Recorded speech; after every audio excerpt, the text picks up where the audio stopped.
I'm using actually frozen broad beans and rice, basmati rice. I love Iranian food because they use the long grain rice. I've got my chopped onions. I'm using red onions that I actually have in soaking it in some rose water.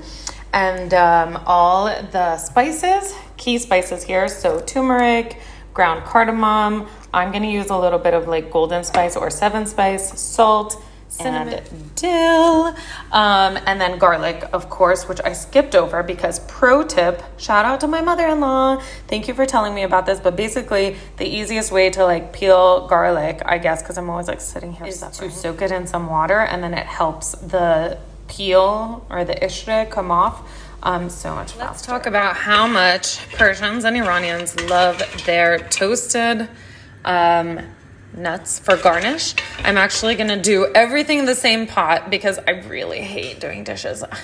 I know, food blogger, right? I'm gonna toast them up with, did I say olive oil? With olive oil until they're nice and browned. So I've got cashews, I ran out of almonds, so I'm actually doing walnuts, pistachios. Went ahead and took out the toasted nuts, read as slightly burnt, because I wasn't paying attention and I was doing something else.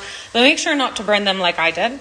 And now I've got about 1/4 cup of olive oil. Onions. I put in a cinnamon stick instead of I made some last minute changes. Basically, I'm doing a cinnamon stick instead of powdered cinnamon or ground cinnamon.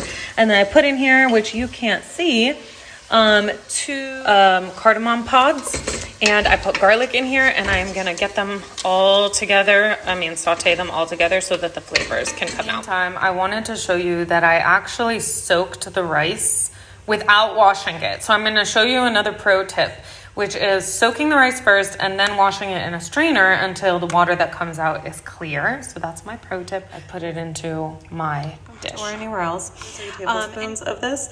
You see there's a stem in here, and then I want to chop it up, and then I'm gonna add it in with my onion mixture. I'm also soaking my broad beans, and what I'm gonna do is strain them out really well, and then I'm gonna add it in with my rice, and it's gonna be delicious. All the flavors come together.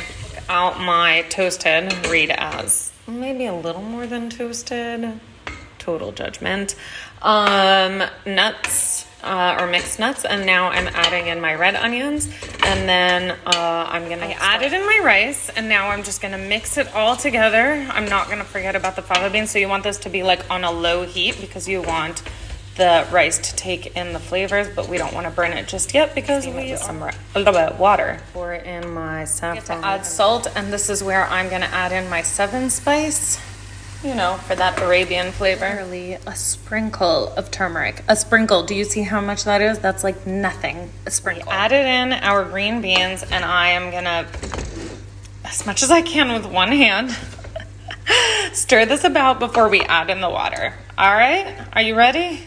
And I'm adding in just enough water to cover the rice. Since it's been soaking for a while, it's already puffed up, so just enough to cover the rice and beans. The rice is done, but I haven't lifted the cover off. I basically am leaving the cover on, and I set a timer for another 10 minutes, and then we're gonna fluff this up.